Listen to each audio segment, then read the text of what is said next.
Jinsi ya kupunguza stress kazini.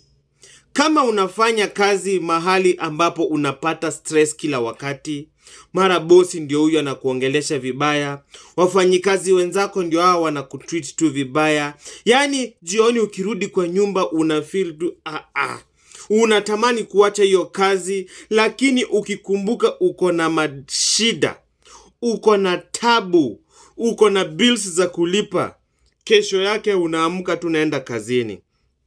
Unaweza pata hata bosi yako hakupendi. Unaweza pata tu watu kwa hiyo kazi hawakupendi. Hivi ndivyo yafofanya.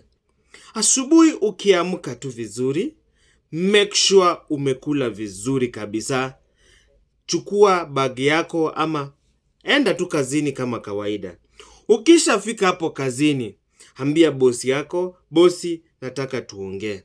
Na ninaomba kwa heshima wafanyikazi wote pia nao wakuje, nataka tuongee na nyinyi once and for all.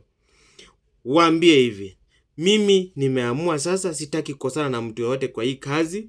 Kwa hivyo, bosi na wafanyikazi wenzenyu, kwendeni huko, nyinyi ni magasia na naacha hii kazi. Wachana na hiyo kazi, urudi kwa nyumba, mtu asikupee stress.